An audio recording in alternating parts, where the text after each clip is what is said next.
difícil, estamos enfrentando e passando. Já estamos hoje no dia 1º de setembro. Bom dia a todos os companheiros senadores, senadoras, deputados e deputadas. Cumprimento-os e agradeço pela assiduidade, comprometimento com nossa nação, atuando nessa comissão tão relevante para o momento. Saúdo especialmente aos cidadãos brasileiros que acompanham nossa atuação no Senado, no enfrentamento ao coronavírus, e que sempre fizeram presente em nossas audiências. Informo que todos os trabalhos, documentos, dados apurados por esta comissão da Covid-19 são divulgados em tempo real na página da comissão, disponível no site do Congresso Nacional e do Senado Federal. No portal já se encontra disponível para consulta o 12º boletim de acompanhamento dos trabalhos, emitido pelo nosso relator, o deputado Francisco Júnior, auxiliado pelas subrelatorias, consultorias, assessorias parlamentares. O cidadão que desejar participar de qualquer audiência deverá encaminhar os questionamentos através do E-Cidadania. A presente reunião bimestral é uma audiência pública decorrente do artigo 2º, parágrafo 2º do decreto, tendo como convidado o ministro da Economia, Paulo Guedes, que estará acompanhado dos senhores Valderi Rodrigues, secretário especial de Fazenda, já nosso conhecido, Bruno Bianco, secretário especial de Previdência e Trabalho, Carlos da Costa, secretário especial de Produtividade, Emprego e Competitividade. Caso haja algum outro assessor especial do ministro, ele depois apresenta para a gente registrar em ata. Todos já sabem como deve fazer o uso da palavra, nossos deputados e senadores.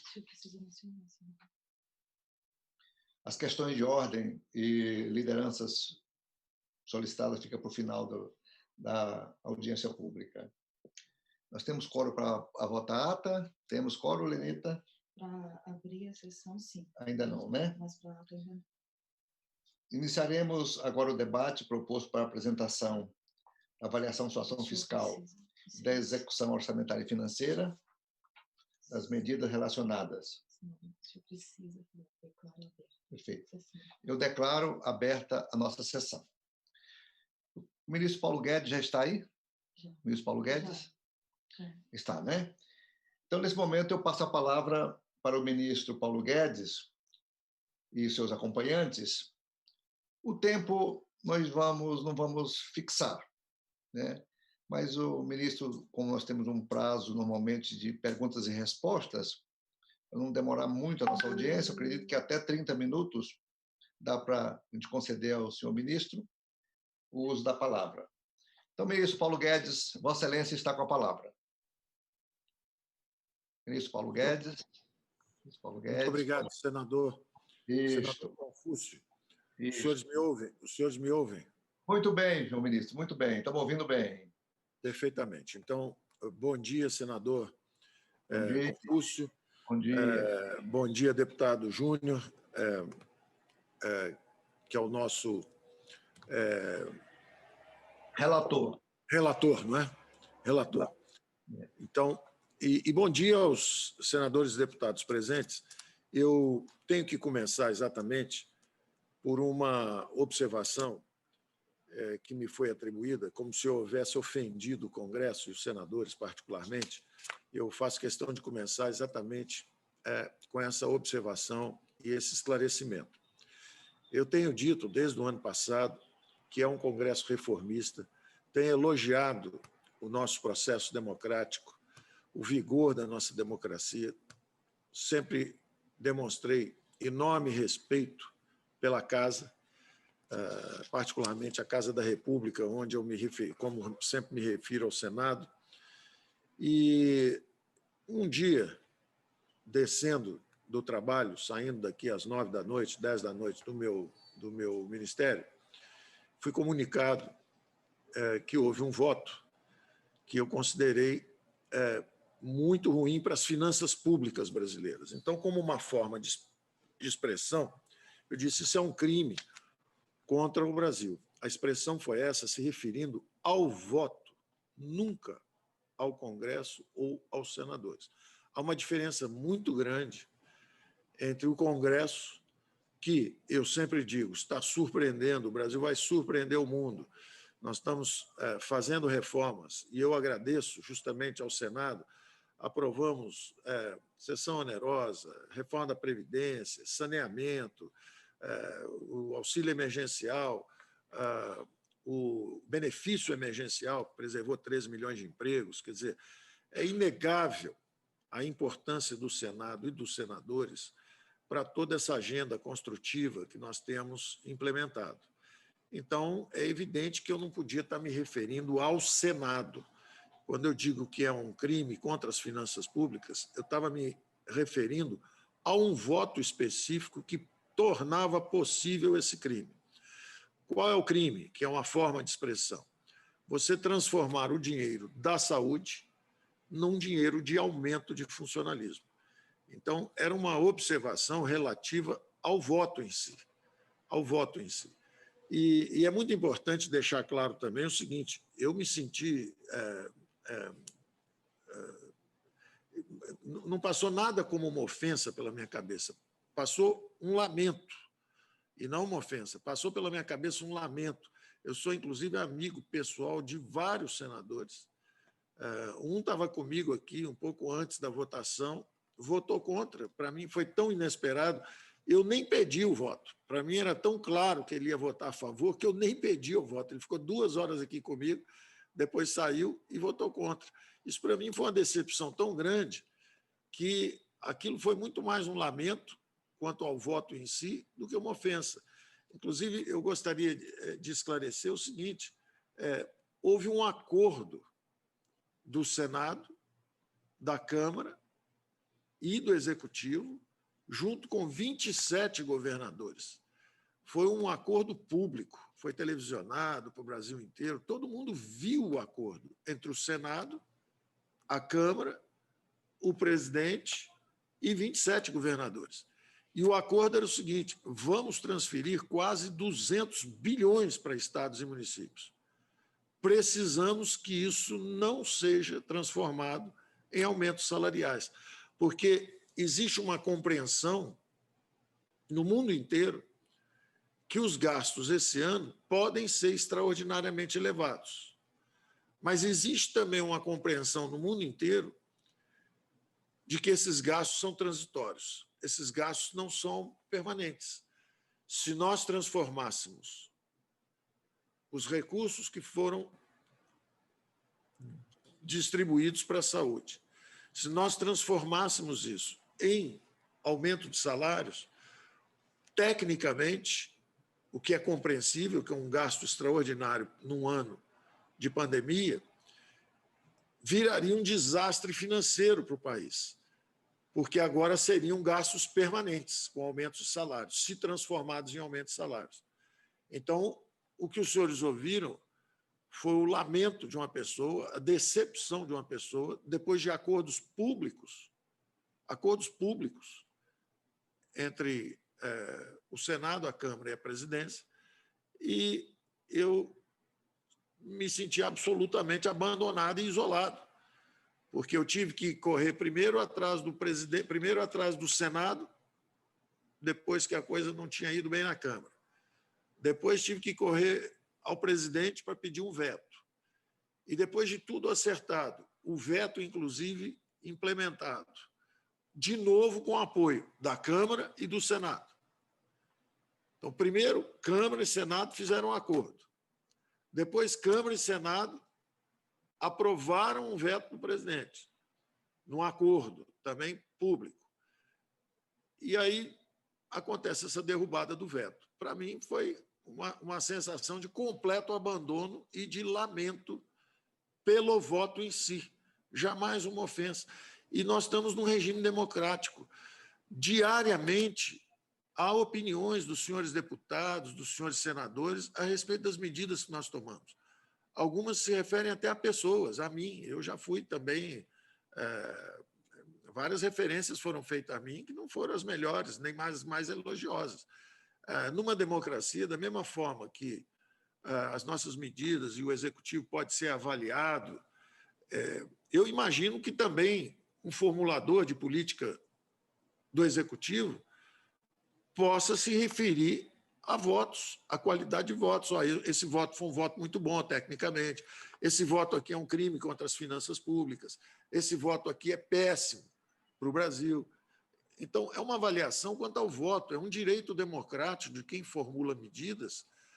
Da mesma forma que a medida é avaliada e pode ser aprovada ou reprovada, a quem formulou cabe a opinião democrática de dizer, olha, esse voto foi um voto de baixa qualidade, olha, esse voto foi um voto de boa qualidade, técnica, do ponto de vista técnico.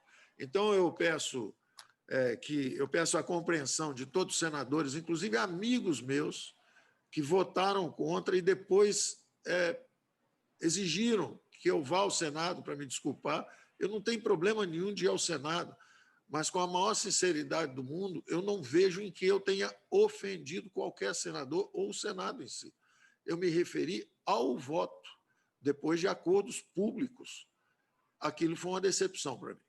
Então, eu não podia começar sem essa explicação e esse esclarecimento aos senhores. E aí eu volto agora, então, ao nosso importante depoimento a cada 2 meses que eu tenho vindo aqui, senador Confúcio. Ministro, e eu gostaria de começar. Paulo Guedes, só uma partezinho breve.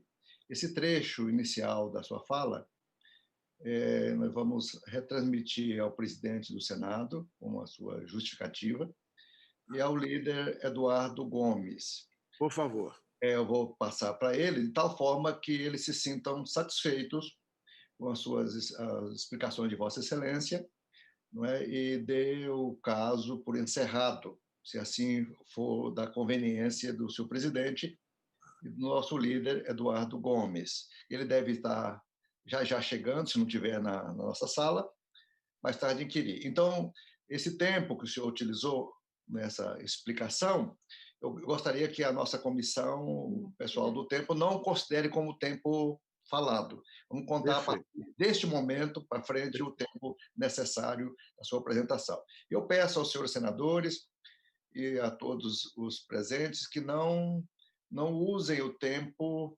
para qualquer tipo de confrontação sobre o assunto já explicado. Vamos nos deter absolutamente no tema da nossa audiência. Boa sorte, senhor, e pode iniciar. Muito obrigado, senador, e que a síntese da minha fala seja isso. Que jamais se confunda um lamento por um voto com a avaliação que eu tenho feito sistematicamente da importância do Senado reformista e que tem aprovado medidas importantes para o Brasil. Então, é só isso. E que eu lamento muito exatamente que possa ter sido entendido como uma ofensa que eu jamais faria. Bom, senhores, o nosso tema agora é a nossa atuação. Os senhores devem ter acabado de ouvir que foi estendido o auxílio emergencial por mais 4 meses, no valor de R$300. Então, está havendo uma tentativa de uma aterrissagem suave. Um auxílio emergencial que estava em torno de R$600 para 64 milhões de brasileiros. Então, uma tentativa de aterrissagem suave agora, descendo para R$300, 4 prestações até o final do ano. Ainda no orçamento de guerra, são mais 80, quase 90 bilhões de reais, quer dizer, é bastante, mas mostrando ao mesmo tempo, essas são as últimas camadas de proteção que nós estamos lançando. Lançamos, então, da última reunião para hoje, as novidades são exatamente essa que acaba de sair, a prorrogação por 4 meses do auxílio emergencial de R$300. Da mesma forma, as medidas de crédito que finalmente chegaram na ponta, como os senhores corretamente apontaram durante as primeiras conversas nossas, havia uma dificuldade muito grande do crédito chegar na ponta. Os primeiros programas não foram tão bem sucedidos. O programa de suplementação da folha salarial de crédito, nós lançamos com um valor de 40 bilhões e até hoje usamos em torno de 20 bilhões, só a metade. Enquanto isso, o Pronamp, que foi lançado agora, já usou 18 bilhões em 2 semanas e meia. Quer dizer, então, o outro programa ficou 1, 2, 3 meses para chegar a 20 bilhões, e esse chegou rapidamente, o que significa que ele foi um programa que conseguiu chegar na ponta mais rápido. Então, está em torno já de 18,5 bilhões de reais, ou seja, chegando aos mesmos 20 bilhões que o outro programa que já está no ar há 5, 6 meses, esse em apenas 2, 3 semanas já chegou praticamente ao mesmo volume, o que significa que, então, o dinheiro finalmente chegou na ponta. E eu gostaria de chamar a atenção também para o seguinte: hoje saiu, por exemplo, um dado que mostra a queda do PIB lá atrás, em abril, maio, junho, e eu gostaria que os senhores entendessem como isso é feito, né? Vamos supor que o PIB seja 100, se ele cai para 85, depois volta para 90, depois volta para 95, em média, ele foi 90 e você registra uma queda de 10% do PIB. Mas mais importante do que esse média sobre média é observar que abril foi o piso, é como se fosse 85, maio já é 90, junho já é 95. Então, a economia já começa a retomada em V, mas o registro do segundo trimestre ainda é uma queda de 10%, que, aliás, é o que todo mundo previa, queda do PIB de 10%. Esse foi o impacto inicial, uma queda de aparentemente 10%, que é o 9,7%, é o que saiu do IBGE hoje, mas, na verdade, isso é um som distante. Isso é o som daquele impacto da pandemia lá atrás, e é onde o Brasil ficaria caso não tivéssemos feito exatamente nós, junto com o Congresso, todas as medidas que fizemos.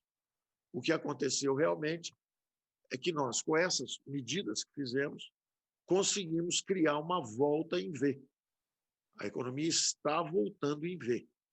Hoje, se nós olharmos, e aí vamos abranger várias dimensões dos nossos programas.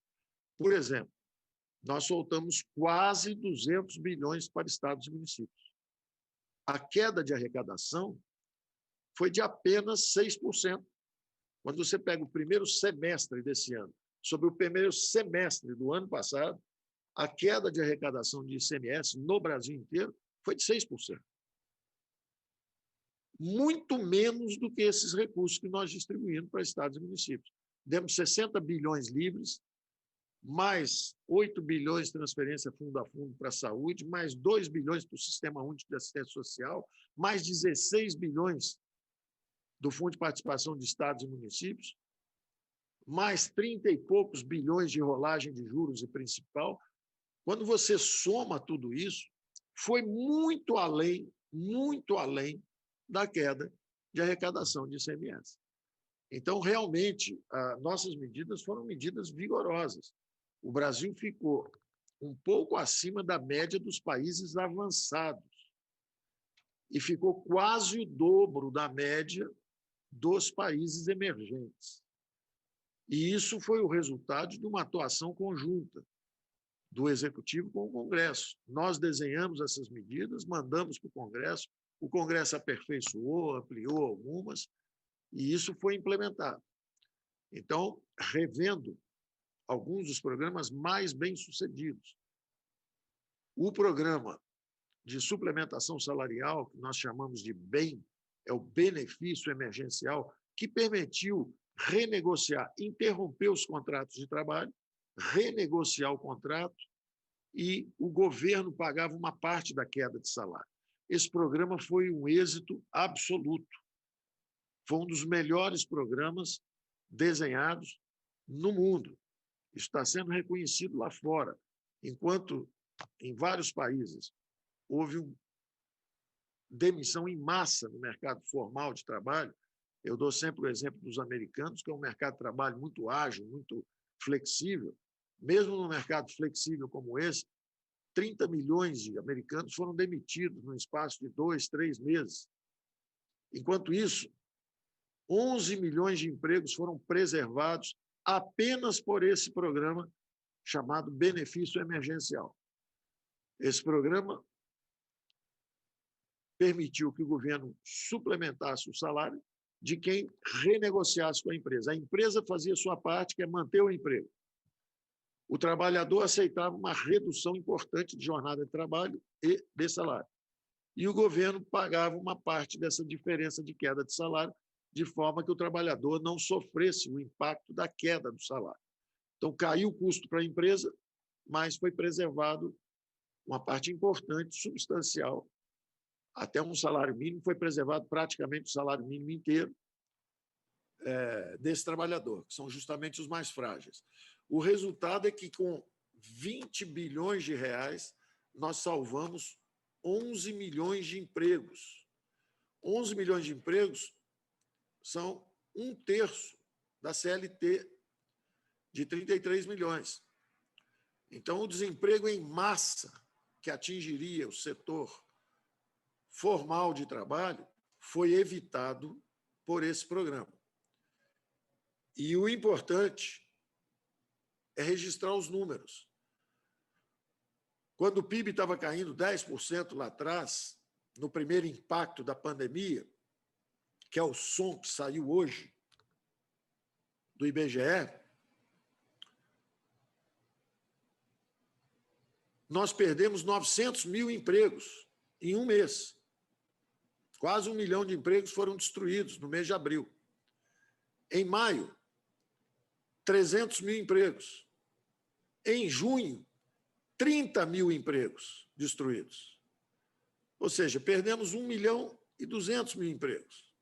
1 milhão e 230 mil empregos. Em julho, criamos 100 mil empregos. Na verdade, foram criados 1 milhão 130 mil empregos e foram demitidas 900 mil. Na verdade, foi 1 milhão e 30 mil empregos e foram demitidos 900 mil. Então, houve uma criação líquida de 130 mil empregos. Foram 134 mil empregos. Então, claramente, nós fomos atingidos em abril com a perda de quase 1 milhão de empregos, em maio, 300 mil, em junho, 30 mil, em julho já criamos emprego de novo liquidamente, 130 mil empregos criados, na verdade, com a abertura de 1.034 vagas, 1 milhão e 34 vagas, e a destruição de 900 mil. Então, a economia brasileira já está gerando empregos liquidamente, caracterizando essa volta em V.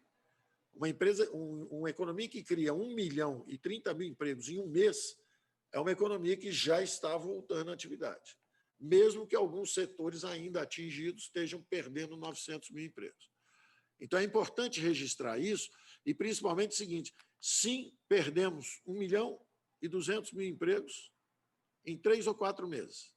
Só que nós conseguimos preservar 11 milhões de empregos. Perdemos 1 milhão e preservamos 11 milhões de empregos no mercado formal. No informal, os senhores conhecem a história. Descobrimos 38 milhões de invisíveis brasileiros informais e protegemos esses 38 milhões de brasileiros. Gastamos até agora uns 180 bilhões, até o momento, nessa proteção do auxílio emergencial, e agora prorrogamos por mais 4 meses, são quase mais 100 bilhões. Então, isso manteve o consumo de baixa renda, isso manteve um ambiente de paz social, porque os mais frágeis, justamente, que perderam seus empregos, que eram empregos informais, eles já eram desassistidos, eles já eram abandonados pelo Estado brasileiro, eles já estavam excluídos do mercado de trabalho pelo mais cruel dos impostos, o imposto sobre a folha de pagamento. É uma arma de destruição em massa de empregos. Os impostos sobre folha de pagamentos, os impostos sobre salários, destruíram 38 milhões de empregos, que agora nós constatamos. Essa é uma verdade que emergiu durante a pandemia. 38 milhões de brasileiros abandonados, sem conseguir achar emprego por causa dos impostos sobre salários. Esses 38 milhões de brasileiros de repente trancado em casa, porque ninguém mais estava, não é, comprando churrasquinho, ninguém mais aceitando a faxina diária, ninguém mais entregando seus cachorros para passearem para os trabalhadores informais, os flanelinhas saíram das ruas, porque os automóveis ficaram parados também. Então, esses quase 40 milhões de brasileiros abandonados poderiam ser vítimas do desespero e partirem para a violência urbana, e partirem para a busca de sustentação, de alimentos, o que seria um desastre, uma tragédia social de proporções inimagináveis.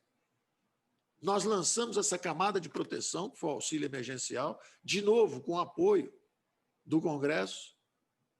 Nós mandamos sob uma base que era mais estreita do que aqui efetivamente aconteceu no final. Mandamos com um valor também um pouco mais conservador, exatamente porque não sabíamos quanto tempo duraria a pandemia, e também o valor foi ampliado, primeiro pela Câmara e depois pelo próprio presidente da República, com a ideia de que tínhamos que proteger os mais frágeis. E hoje, eu diria que o Brasil foi um dos países mais bem-sucedidos no enfrentamento dessa onda econômica que nos atingiu. É até importante que tenha saído hoje esse número, mostrando que o impacto inicial foi de uma queda de quase 10% no PIB, que foi o impacto que todo mundo estava dizendo que ia haver, que o PIB brasileiro ia cair 10%, que nós íamos para uma grande depressão, e eu dizia o tempo inteiro que era muito cedo para dizer isso, porque os agentes econômicos, nós, humanos, somos átomos que raciocinam. A economia não é uma ciência exata. As ciências sociais são inexatas. Existem grandes observações empíricas, grandes leis empíricas, mas em cada episódio particular você não pode prever exatamente a reação. E, nesse caso, é uma crítica famosa, chamada crítica de Lucas.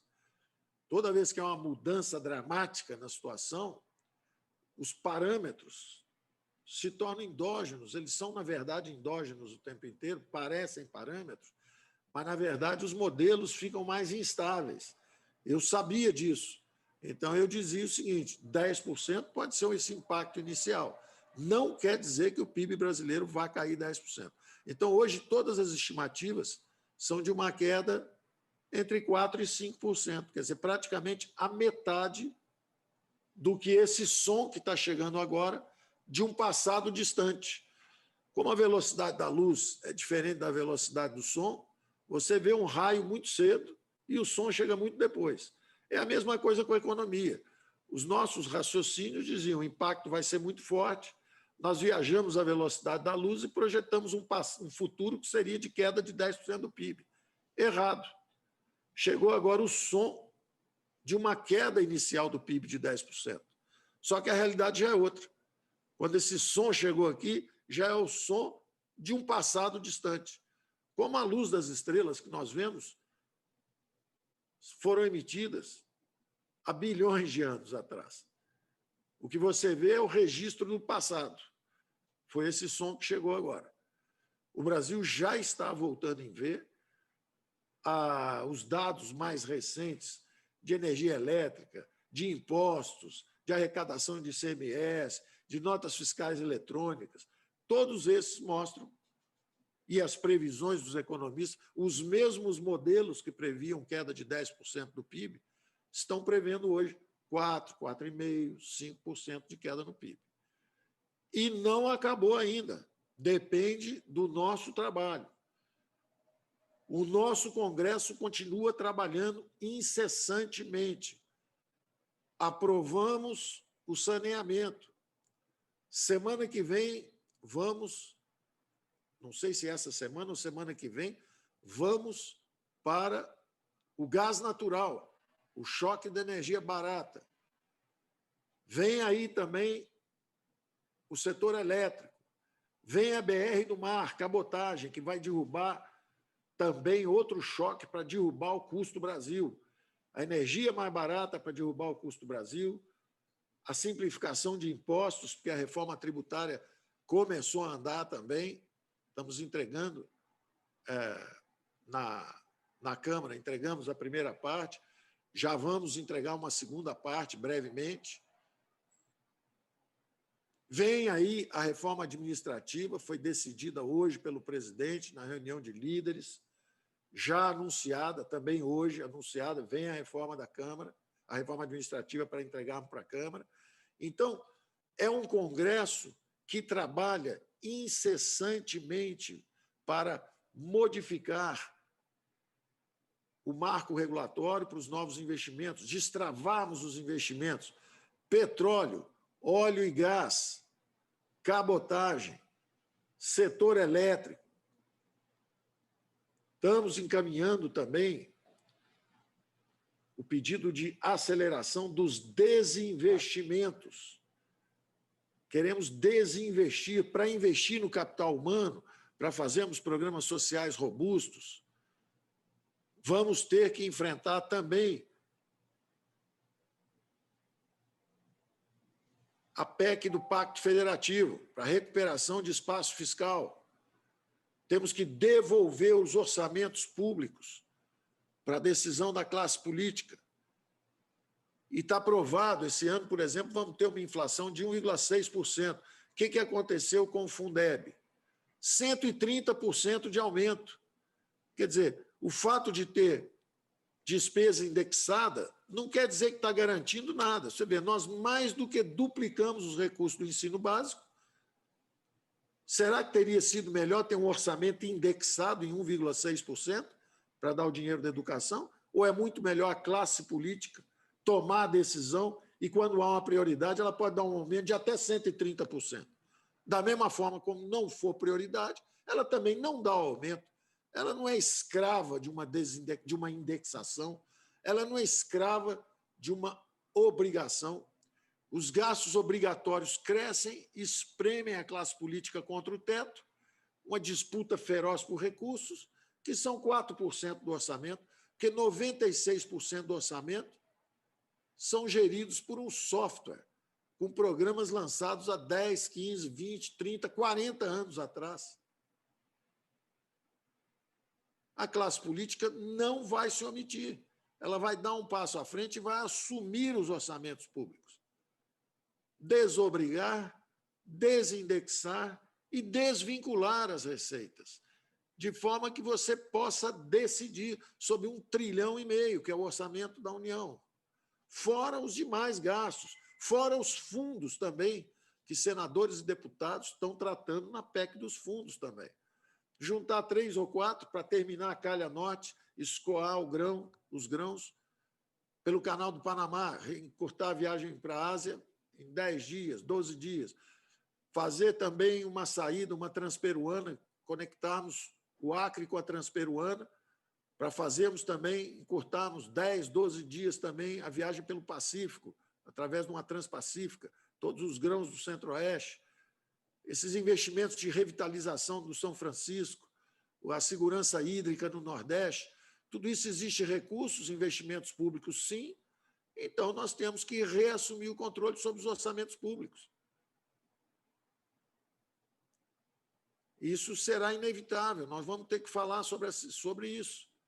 É a PEC, que também já estava no Senado e deve também ser retomada em breve.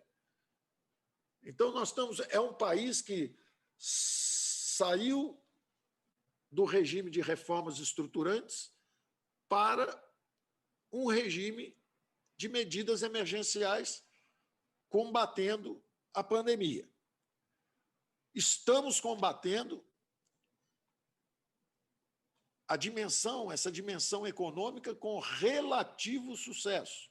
Um PIB que ia cair 10%, como mostra o choque inicial, e que agora todas as estimativas é que vai ser menos do que a metade dessa queda inicial prevista. Graças a essa atuação conjunta do Executivo com o Congresso.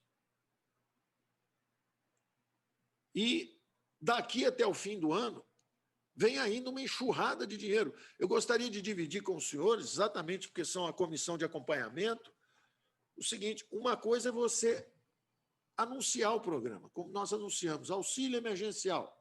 Quando você anuncia aquilo, aí aquilo vai para a Câmara, vai para o Senado, volta, aí vai para a Caixa Econômica Federal, para o Ministério da Cidadania, aquilo é processado, aí começam os desembolsos. Isso leva um tempo, levou um tempo.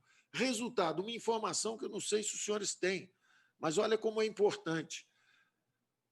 Todo esse dinheiro que chegou em estados e municípios, nunca tantos recursos chegaram em estados e municípios antes. Todo esse dinheiro que chegou é apenas 45% do que foi liberado. Não chegou nem a metade ainda. A metade está ainda em curso. Porque quando você aprova o auxílio emergencial e faz os primeiros desembolsos, você faz no cadastro que existia. Era o cadastro do Bolsa Família. Sai aqueles 16 milhões de famílias, 26 milhões de brasileiros, sai ali. Só que tem 38 milhões de brasileiros que só foram descobertos depois. Então, um mês depois, você descobriu 12 milhões, começou a liberar. 2 meses depois, você descobriu mais 20 milhões, continuou liberando. Resultado disso, menos da metade chegou ainda. Ainda vem 55% dos recursos daqui até o fim do ano. Vem uma enxurrada de dinheiro ainda daqui até o fim do ano. Além disso, vem 37 bilhões do FGTS, que começaram a ser liberados agora. Além disso, tem mais essas 4 camadas de R$300 mensais daqui até o fim do ano. Então, a população brasileira foi muito bem assistida do ponto de vista de auxílio aos vulneráveis, de auxílio para estados e municípios. Os recursos chegaram a quase 200 bilhões para estados e municípios, já chegaram a 200 bilhões para as pessoas físicas, nesses auxílios emergenciais. Chegaram já a mais de 100 bilhões nesses programas de crédito. Então, a economia brasileira realmente é uma das que está reagindo melhor. É uma das que estão voltando em ver. E nós prosseguimos trabalhando para o ano que vem. Não podemos deixar esses recursos que vieram esse ano extraordinariamente na PEC de guerra virarem aumentos de salários para o ano que vem. Não pode ter aumento de salários. Nós protegemos os mais vulneráveis, mas não pode ficar agora tendo aumento de salário para o funcionalismo. Isso aí tem que ficar absolutamente claro para todo mundo, para que a despesa transitória não vire uma despesa permanente. Se ela virar uma despesa permanente, o que acontece? Na mesma hora, os juros futuros começam a subir. E os juros futuros sinalizam o que vai acontecer com a taxa de juros amanhã. Então, hoje nós estamos com juros a 2% da Selic. Só que os juros futuros já estão chegando a 9%, porque eles estão achando justamente que nós podemos nos perder no caminho, que nós vamos gastar muito dinheiro agora na saúde, que é um dinheiro compreensível, mas que nós não teremos a disciplina de o ano que vem voltarmos aos trilhos. Na hora que o juro futuro estiver de volta a 6%, onde estava antes de começar, não só a pandemia, mas depois também o mal entendido a respeito do programa Pro Brasil, que seria uma grande expansão, de que ia estourar o teto. Houve um grande mal entendido no lançamento do programa Pro Brasil. Então, na mesma hora, os juros futuros começaram a subir, questionando a nossa capacidade de respeitar o teto, de ter responsabilidade fiscal, de não cairmos num populismo, como já caímos antes, e principalmente como se perderam alguns de nossos vizinhos. O caminho da miséria foi seguido por alguns de países vizinhos nossos, que os senhores conhecem muito bem, e o Brasil não pode ir nesse caminho. O Brasil tem que retomar as reformas estruturantes. E eu tenho diariamente reafirmações desse compromisso da classe política brasileira. Acabo de sair de um anúncio lá no Palácio do Alvorada, onde os líderes do Senado e da Câmara anunciaram esse compromisso ao lado do presidente da República de manutenção da sustentabilidade fiscal dos gastos, de responsabilidade com os gastos, de compromisso de não deixar esses recursos que são da saúde e da assistência aos mais vulneráveis virarem aumentos de salários. Então, o Brasil realmente está no caminho certo no enfrentamento dessa crise econômica terrível que nos atingiu. Nós contamos com o Congresso, nós contamos com a retomada da nossa agenda de reformas. Então, a tributária já está em andamento, a administrativa chega agora na quinta-feira, o Pacto Federativo já está no Congresso. Tivemos uma reunião ontem com o presidente da República, com o senador Márcio Bittar, que é o relator, e o senador dizendo de como ele está consolidando, porque havia duas PECs do Pacto Federativo no Senado. Havia uma emergencial e uma ampla.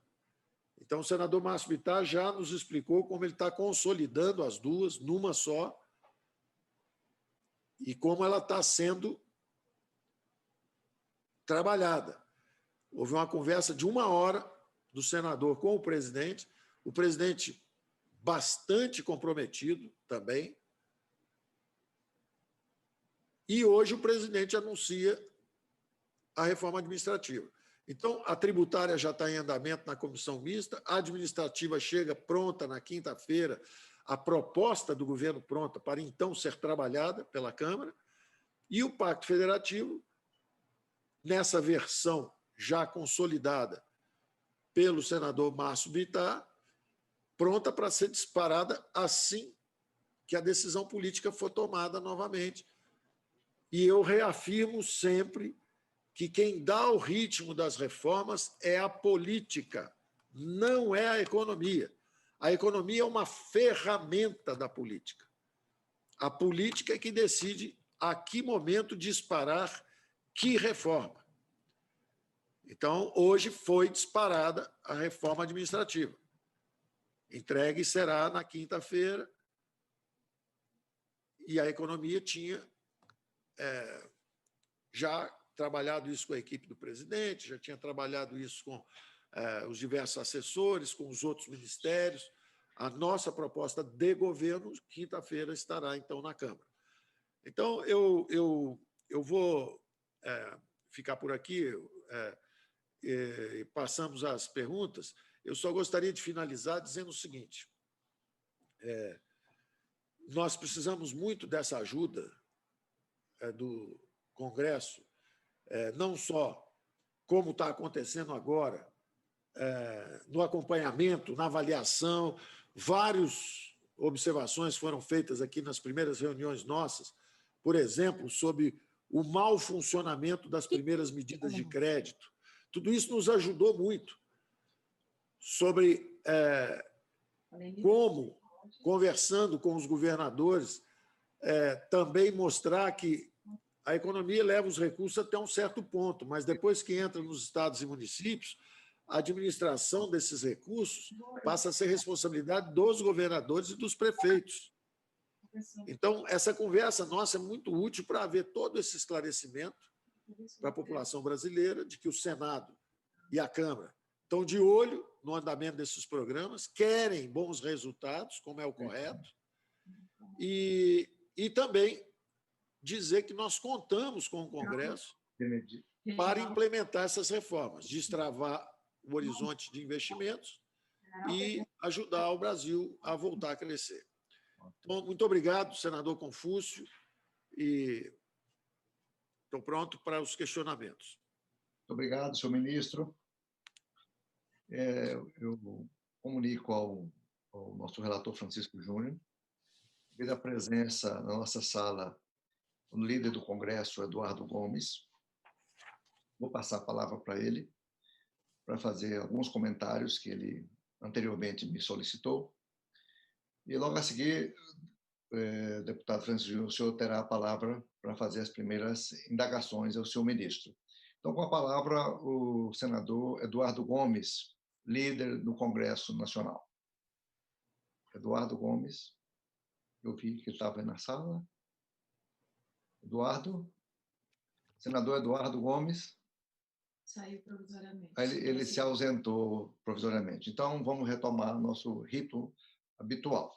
Antes de passar a palavra para o deputado Francisco, e nós tendo o quórum regimental, eu coloco em votação a ata da 28ª reunião, solicitando a dispensa da sua leitura. Os senhores parlamentares que aprovam, permaneçam como se encontram. Ele voltou. Está aprovada a ata. Muito bem. Então, o senador Eduardo Gomes retornou? Retornou. Eduardo Gomes. Senador Eduardo Gomes. Vossa Excelência está com a palavra, senador Eduardo Gomes. Isso. Cadê ele? Senador Eduardo Gomes, ele saiu e retornou. Mas... Presidente Confuso, tudo bem? Tudo bem, pode usar a palavra, senador. Presidente, prazer em lhe cumprimentar também. Eu sempre gosto de cumprimentar Vossa Excelência como grande senador que é, representante de Rondônia, mas não deixo de registrar o meu orgulho tocantinense de falar com o senhor, que é de Dianópolis, do estado do Tocantins. Para a gente é sempre muito bom. Eu quero cumprimentar todos os líderes, membros dessa comissão importantíssima que acompanha a par e passo a dinâmica do combate à Covid-19, trabalho devotado que Vossa Excelência e todos os membros e também os senadores não membros dessa comissão têm feito, com destaque para a senadora Cátia Abreu, que tem sempre acompanhado e passado as informações para a nossa bancada, para todos os parlamentares que não participam dessa comissão, e, em especial, senhor presidente, faço nesse momento os meus cumprimentos ao ministro Paulo Guedes. Falei agora há pouco com o presidente Davi Alcolumbre, nós estamos simultaneamente numa reunião de líderes para definir a pauta, então saí um pouco da reunião e voltei para fazer os meus cumprimentos ao ministro Paulo Guedes e fazer um registro que eu julgo importante.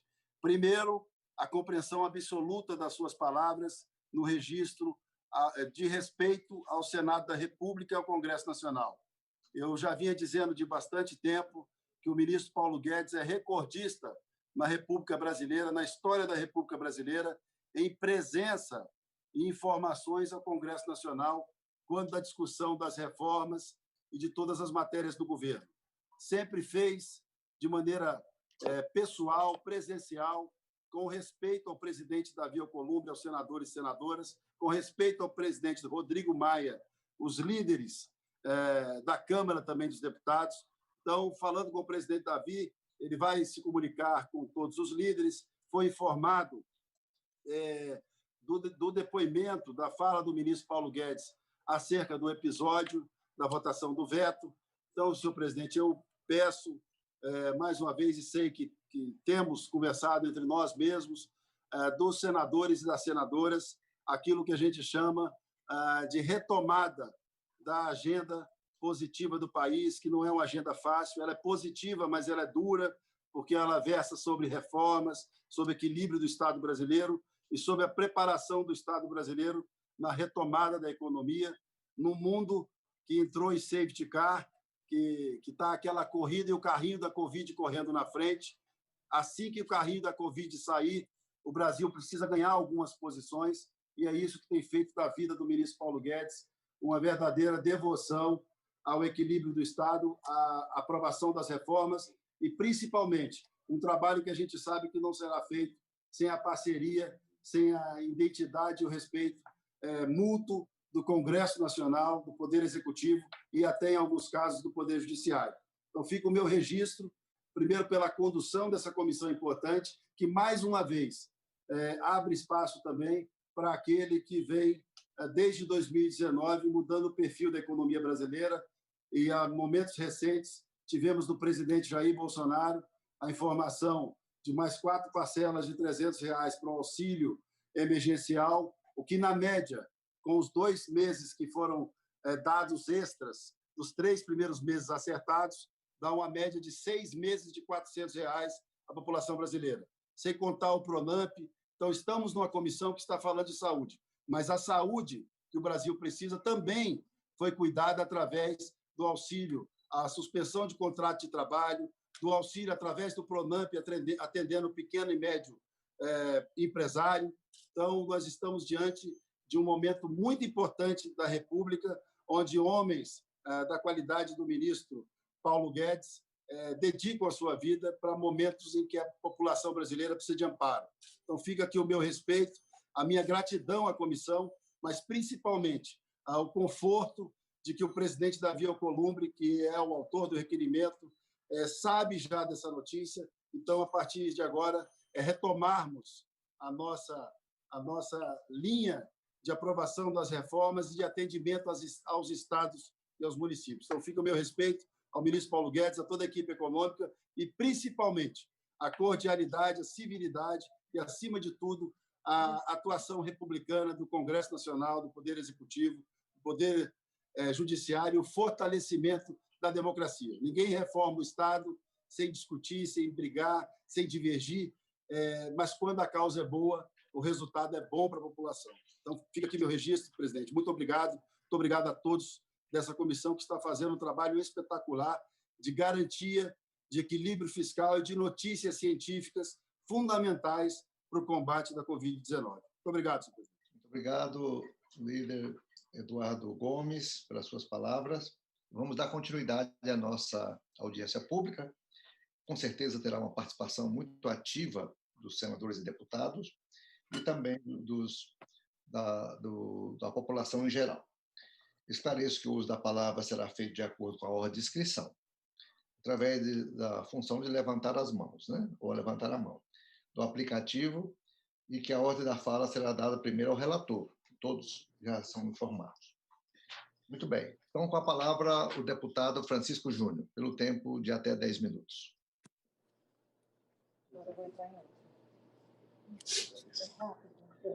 Bom dia, presidente Confúcio, cumprimentando o senhor, o senador Eduardo Gomes, cumprimento a todos os parlamentares participando dessa comissão que trabalha bastante, né? Nós já estamos aí chegando a quase, eu acho que chegamos 3 dezenas de reuniões praticamente, né? Então é um trabalho intenso, como tem sido intenso o trabalho de todos envolvidos no combate à pandemia. Cumprimento o ministro Paulo Guedes, que tem se dedicado bastante, ele tem um trabalho mais do que dobrado, tem que cuidar da pandemia, mas tem que cuidar do Brasil, que pensar muito além de pandemia, e isso realmente é um grande desafio. Parabéns, ministro, pelo trabalho, parabéns pelo esforço. Eu entendo que a comunicação é muito importante nesse momento, então o bom diálogo, ele colabora muito para que possamos avançar da forma que o Brasil merece, da forma que o Brasil precisa.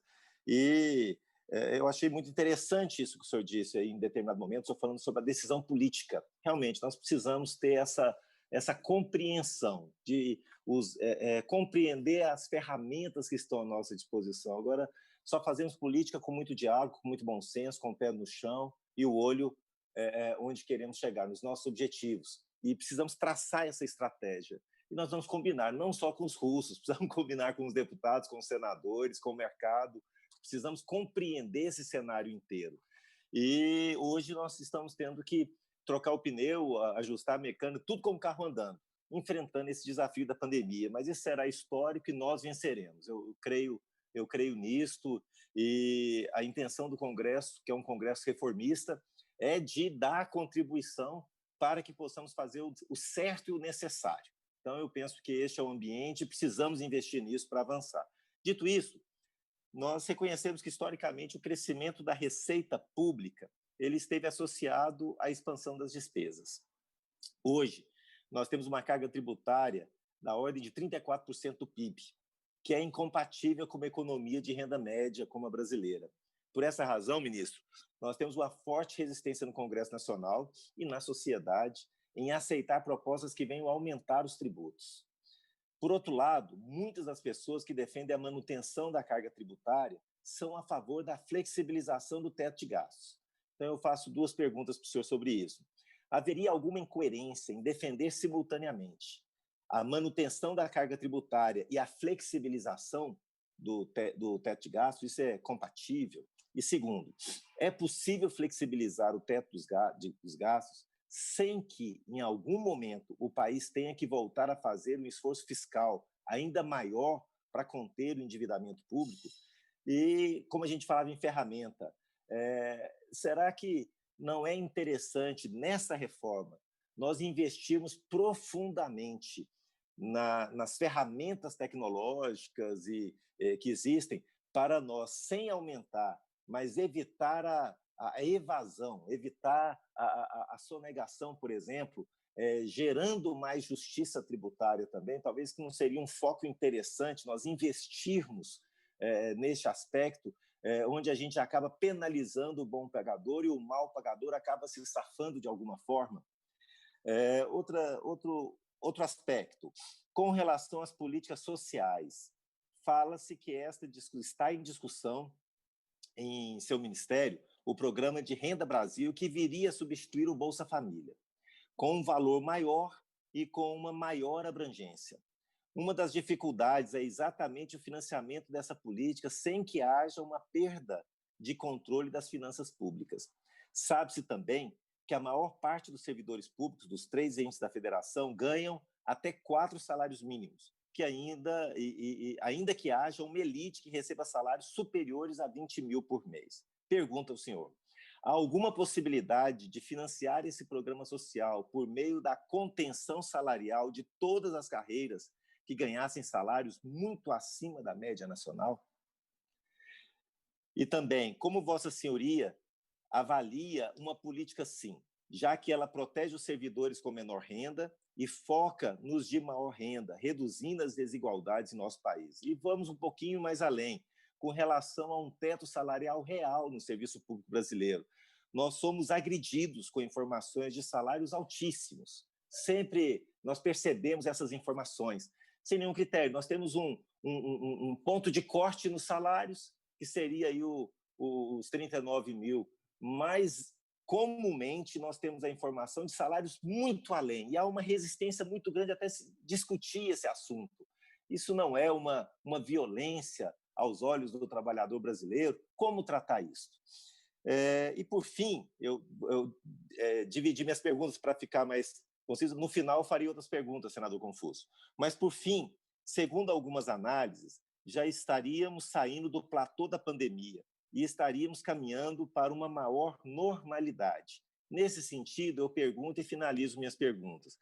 Qual é o plano do Executivo para que o país retorne ao crescimento econômico, de forma especial, gerando empregos? Como que nós vamos ocupar? Como que nós... O senhor fez um comentário muito interessante sobre penalizar o trabalhador e o empregador, taxando os empregos. Qual a alternativa que nós teríamos para isso a curto prazo? E o que, de fato, tem de ser aprovado no Congresso Nacional para que isso venha ocorrer? No mais, eu parabenizo, me coloco à disposição, como sempre, reconhecendo o esforço de Vossa Senhoria para encontrar as alternativas. E eu entendo, ministro, que precisamos tentar, precisamos ousar. Há uma expectativa muito grande da sociedade brasileira, desde a campanha do presidente, e quando ele anunciava o senhor, lembrando um pouquinho um ministro antigo como ministro imexível e superministro, e eu entendo que isso era necessário sim, porque o Brasil precisa de super decisões, de superações. Agora, acho que nós precisamos de uma ousadia muito grande nesse momento, e reproduzindo o que eu ouço nas ruas.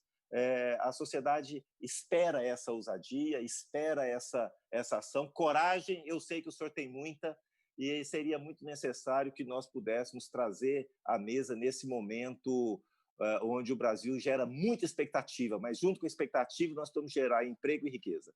Muito obrigado, parabéns ao senhor mais uma vez pelo trabalho. Obrigado, deputado Francisco Júnior. Eu quero explicar aqui, nós temos muitos inscritos, senadores, deputados, deputados e senadores não membros também. Então, nós vamos cuidar muito do tempo para não extrapolar o nosso limite costumeiro de 3 horas de audiência pública, 3 horas e 20 minutos. Então, nós vamos ser mais um pouco rigoroso quanto ao uso do tempo. Então, eu passo a palavra ao ministro Paulo Guedes para, em 7 minutos, responder ao deputado Francisco Júnior. Vossa Excelência está com a palavra.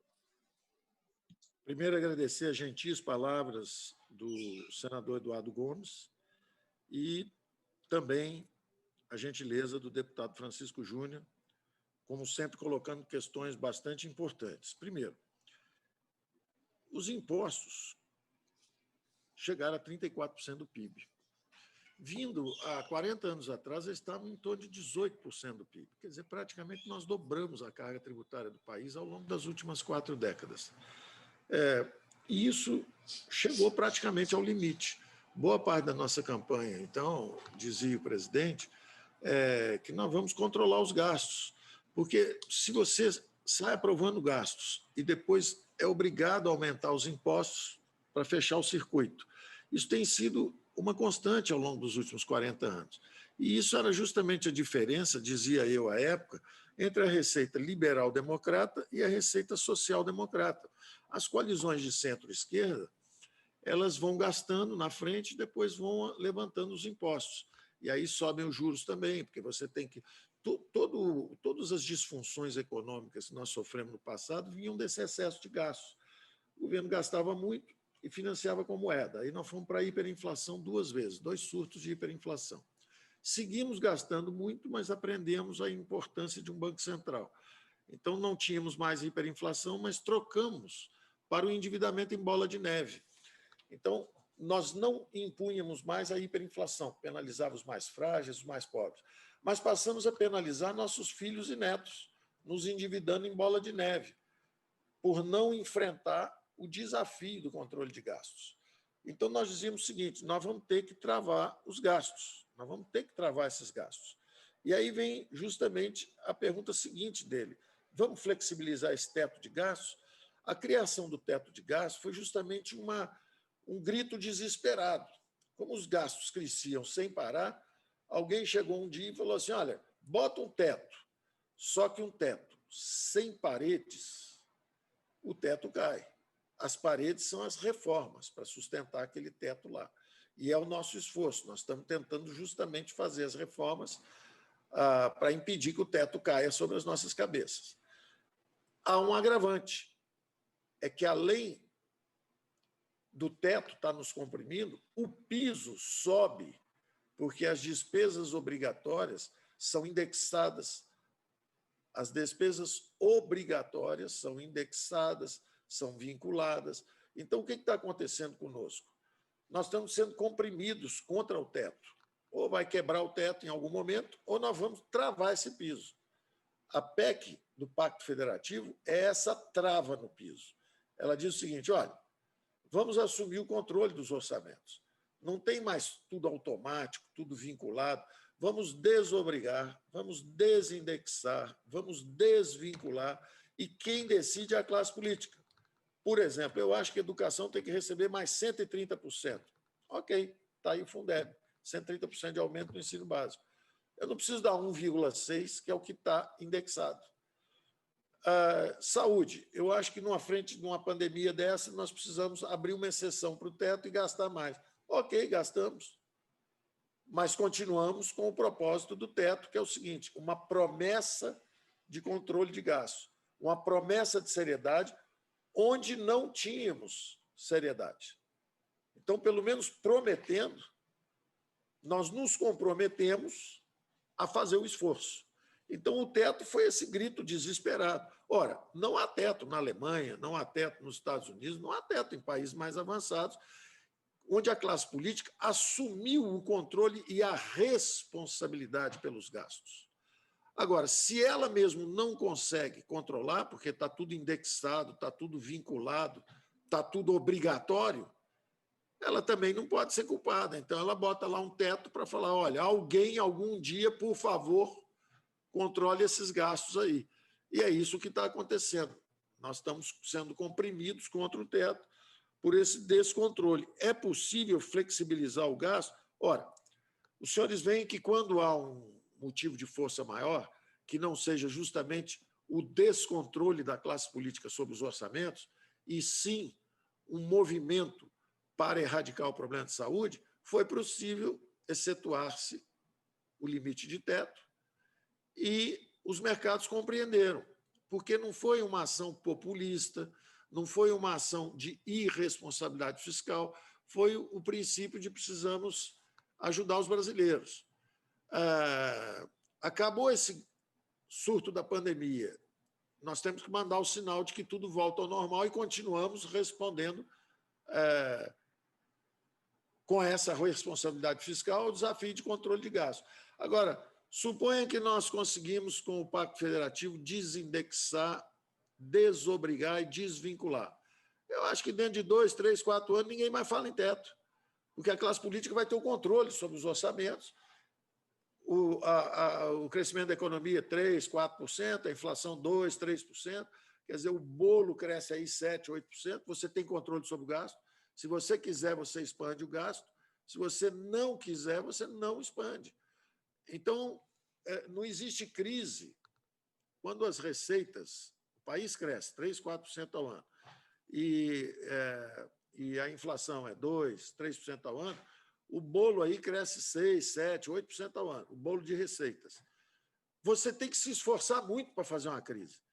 Você tem que aumentar todos os gastos acima de 6%, 7%, 8% em todas as direções, que é o que nós fazemos hoje, porque está tudo vinculado, está tudo indexado. Hoje nós atiramos para todos os lados. E não existe a essência da política. A essência da política é decidir sobre os recursos públicos, é decidir o que vamos fazer. Hoje, o governador é eleito e ele não manda no orçamento dele, 96% está tudo carimbado, tudo vinculado. O prefeito é eleito e não manda sobre o orçamento. O presidente é eleito e não manda. O Congresso não manda. Hoje, quem manda nos orçamentos públicos brasileiros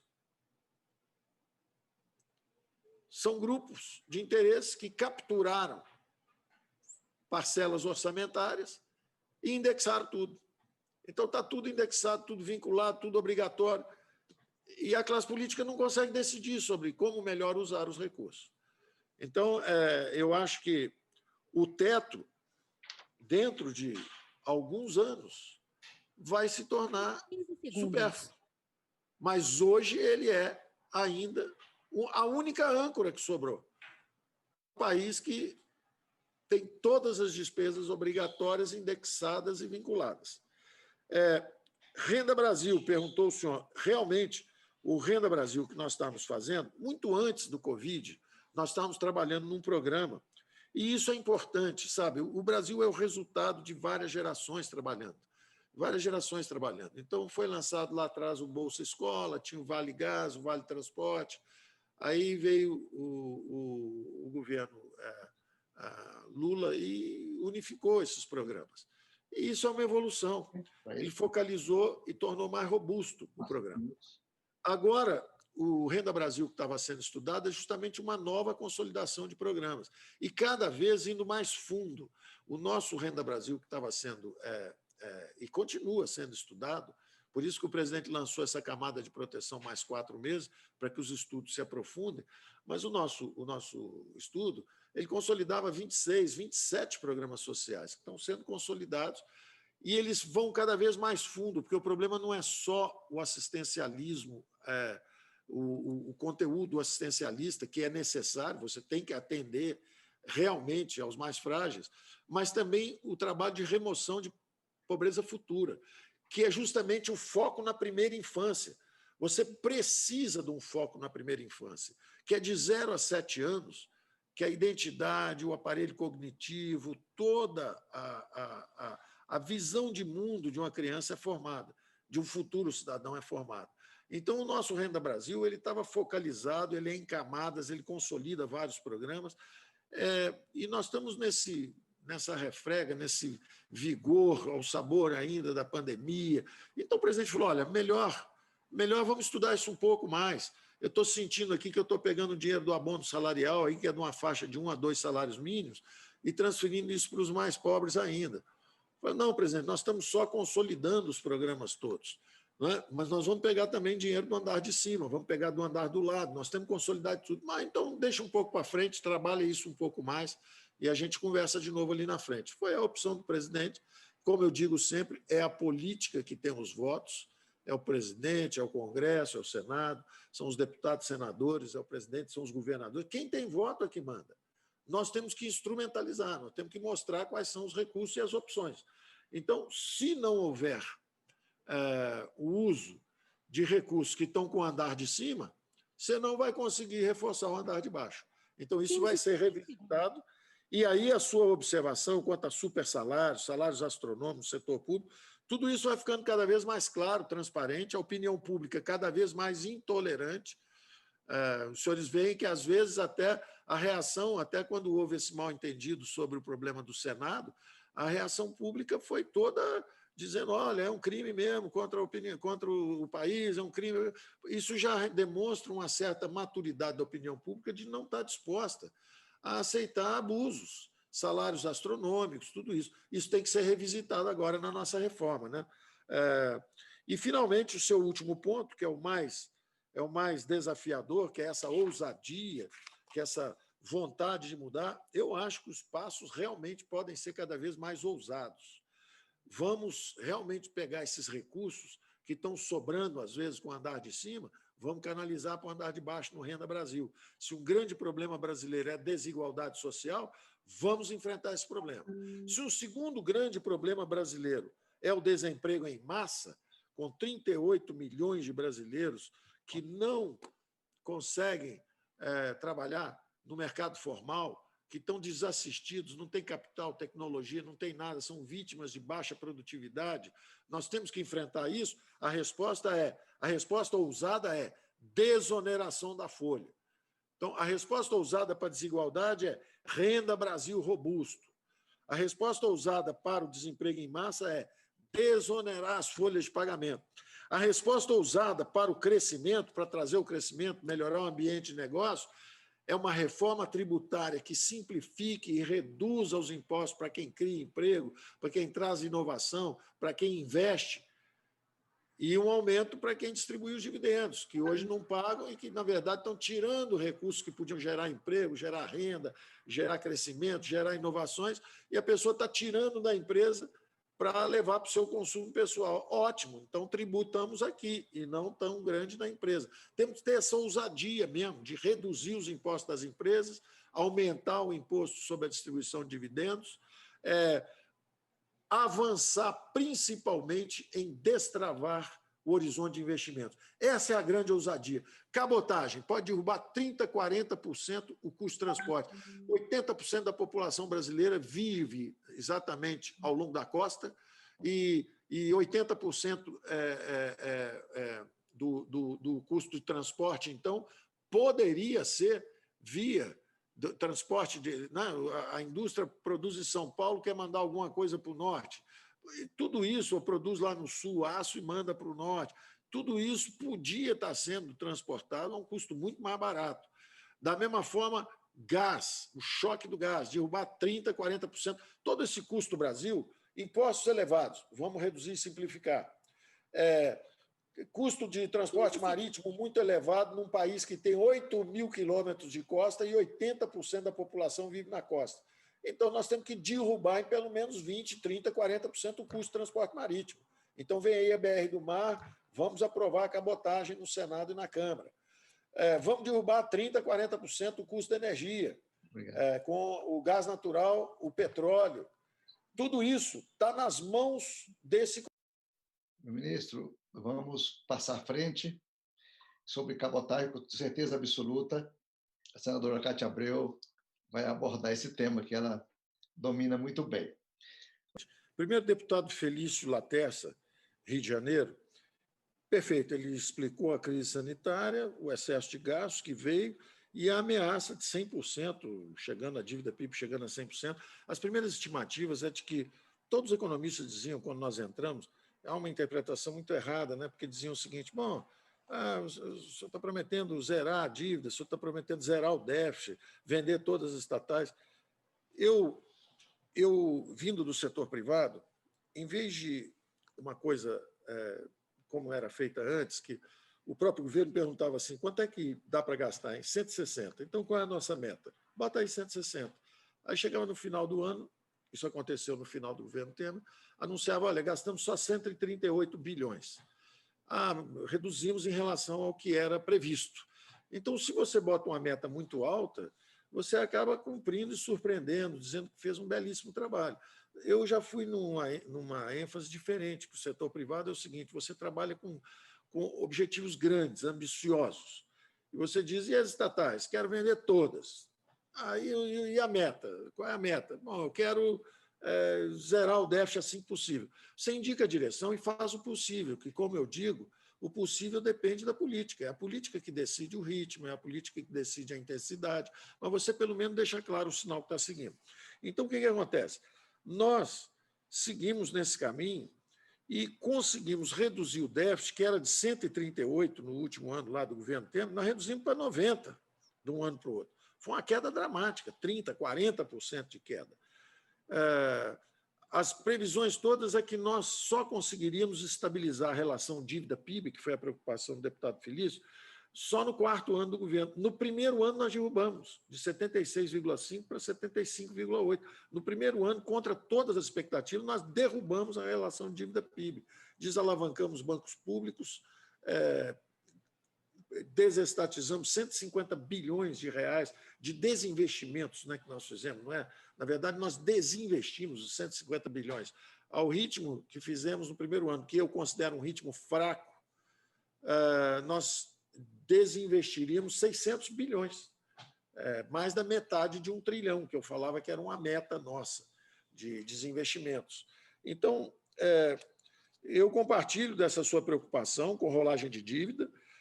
A transferência do Banco Central de 325 bilhões, mais 25 bilhões que tinha transferido antes, 350 bilhões. Isso ajuda, porque isso mostra que o governo não está com essa pressa toda, não está em córner, como a gente diz, né? Os vencimentos são aí em torno de 200, 180, 200 bilhões até o fim do ano, e só o Banco Central já transferiu 300. Então, se houvesse condições e que realmente, exatamente como apontou o deputado Felício Lacerda, as condições de rolagem de dívida estão se agravando, porque nós gastamos dinheiro demais. Então, quando as condições de rolagem de dívida se agravam, há um dispositivo constitucional que nos permite, então, transferir recursos do Banco Central para nós, um resultado que está lá, mas ele é como se fosse uma subsidiária do governo central, ele transfere o resultado para o Tesouro, e o Tesouro, então, não fica naquele desespero de rolar de qualquer jeito, mas o desafio está lá. E é o que ele fala, então, precisamos das reformas, precisamos dos gatilhos, precisamos da confiança, essa confiança vem com as reformas, e, finalmente, ele pergunta, e os investimentos privados, será que virão? Virão, com as reformas, com os juros baixos, com esse compromisso do Congresso brasileiro de seguir com as reformas estruturantes, esses investimentos privados virão. E eles são muito maiores. Foi apontado no caso do pré-sal, né? Observou corretamente o nosso deputado Felício Laterça, que, poxa, como é que não veio esse dinheiro aí? Estamos fazendo um leilão da maior fronteira de petróleo do mundo e só apareceu uma estatal chinesa, além da nossa estatal Petrobras. Isso revela a fragilidade do regime de partilha. Por isso que nós temos que ir agora para o regime de concessão, porque no regime de concessão vêm as maiores petroleiras do mundo para participar. Mas no regime de partilha, ninguém quer participar, porque sabem que é um regime complexo demais, deu margem a muita corrupção no mundo inteiro. A cada ano você é fiscalizado por empresas estatais, quer dizer, acaba que você não consegue. Seus planos de investimento são... há interferência nos seus planos de investimento, há interferência nos seus planos de venda de petróleo, há interferência em negociações anuais. Você imagina uma grande companhia pensando em extrair petróleo nos próximos 10, 15, 20 anos no Brasil, e todo ano tem que chegar a um acordo com uma empresa estatal, que é a PPSA, para saber se os planos dela estão bem ou mal desenhados. Ora, nenhuma empresa de porte vai ficar muito entusiasmada com um sistema desse. Então, perfeitas observações do Felício Laterça. Deputado Luiz Carlos Mota, a mesma coisa, faz uma pergunta crítica. Bolsa Família, atingia 13 milhões. Vem o Renda Brasil aí, como é que nós vamos alimentar isso? O Bolsa Família, em princípio, ele tem que ser... É um processo evolutivo, da mesma forma que havia o Bolsa Escola, aí ele evoluiu para um Bolsa Família que tem, inclusive, as condicionantes do Bolsa Escola, mas ele é um pouco mais amplo. Agora vem um programa um pouco mais profundo, consolidando essas políticas públicas E essa consolidação tem a ver também com a quantidade de recursos que você tem. Se quiser fazer o Renda Brasil hoje, com teto de gastos e sem a reforma tributária, ele é um pouco mais, um pouco menos robusto. Agora, se você faz a reforma tributária, tem mais recursos, você fez o programa que nós chamamos de 3D, não é? Que é desobrigar, desonerar e desindexar. Se você realmente fez o pacto federativo e devolveu os orçamentos para a classe política, você já pode trabalhar um Renda Brasil um pouco mais robusto, porque você já não tem os limites anteriores. A nossa função como técnico é mostrar as possibilidades no momento. As possibilidades no momento eram no Bolsa do Renda Brasil, onde realmente você tinha que ir pegar o abono salarial, pegar isso tudo, juntar tudo, focalizar, o que tecnicamente é correto, ampliar a base. Então, nós iríamos, já emendando também ali na observação do nosso deputado Reginaldo Lopes também, 15 segundos. Os 38 milhões de invisíveis, pelo menos 6, 7 são desassistidos. Os outros, como ele mencionou, são empreendedores. Então, você vai ter que pegar no Bolsa Família aqueles 13 milhões de famílias, que na verdade eram 20 e poucos milhões de pessoas, colocar mais os 6 milhões de desassistidos, os invisíveis que nós descobrimos que estão desassistidos, e botar essa base mais ampla e tentar tornar o programa mais robusto. Para fazer isso, nós precisamos de um pouco mais de fôlego fiscal. Finalmente, a pergunta que também fez o deputado Luiz Carlos Mota sobre concurso público, está havendo uma interpretação da AGU agora e da PGFN, de que realmente as pessoas que já tinham feito concurso, já tinham passado, etc., eles já tinham, teoricamente, pulado para o outro lado. Então, isso parece que eles poderão ocupar vagas que já estavam designadas sem que haja novas aberturas de postos de trabalho. São postos antigos que já estavam abertos, então quem já tinha passado nesses concursos pode entrar. Deputado Reginaldo Lopes fala da renda básica.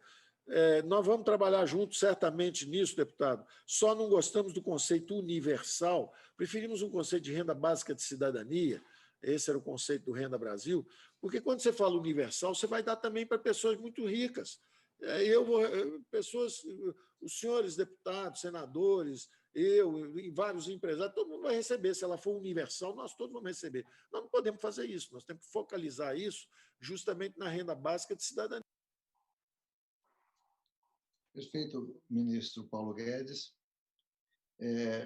A senadora Elisiane Gama está numa reunião de liderança, acho que o Isalci também, tem vários senadores por lá. Tem alguns líderes que estão presentes, mas também são liderança, deve estar faltando lá na reunião de liderança, duas reuniões simultâneas. Quando a senadora Elisiane retornar, nós encaixamos ela no espaço devido. Que é próprio, dizem, dos povos mediterrâneos, né? Quando a gente recebe um convidado, a gente considera o convidado o dono da casa e a gente a visita. E por isso vou me abster de fazer qualquer comentário alusivo às primeiras palavras do ministro Paulo Guedes, né? Acatando a sua sugestão. Bota aí no chat. Acatando, portanto, a sua sugestão de respeito. Zenaide, fecha seu som aí, Zenaide. Zenaide, não fale mal de mim, Zenaide, que eu estou te ouvindo. Não fale mal de mim, Zenaide, que eu estou ouvindo. Então, quero, portanto, respeitar esse preceito que dizem que é originário do Mediterrâneo, de fazer com que a visita se sinta a dona da casa e eu seja a visita e me comporte. Eu gostaria de chamar a atenção para dois aspectos, ministro. Um, sobre esta transição do auxílio emergencial, que eu acho correta, necessária e duradoura até o fim do ano. E gostaria de associar a isto uma ideia que eu sei que o senhor sempre defendeu, que é a da absoluta desoneração da folha, ou seja, tão grande quanto possível, se fosse possível chegar a 100% de desoneração, eu sei que o senhor concordaria. Neste momento de retomada para construir o V, a ascensão, a desoneração da folha é fundamental. Rani, nós temos uma aposta aí depois para ver um negócio de um vinho aí da sua região, parece que é muito bom, e nós fizemos uma aposta. Eu acho que eu ganhei a aposta, depois nós vamos conversar sobre isso. Mas isso é um assunto para depois. A transição, os dois que o senhor apontou são fundamentais. O senhor falou basicamente emprego e renda. O senhor falou o seguinte: nós temos agora um problema muito sério de emprego e renda. Emprego, estamos juntos no objetivo de desoneração, porque realmente tem que ser acessível gerar emprego. Não pode ser um custo, não pode um trabalhador brasileiro custar 2. Nós temos 33 milhões na CLT e 38 milhões fora. Para cada brasileiro que consegue um emprego ao salário mínimo, R$1.000, ele custa 2.000 para a empresa, quando você inclui tudo. Então, isso estamos nessa causa juntos e vamos falar sobre isso aí na frente. Segunda observação sua é a transição do auxílio emergencial para a renda básica.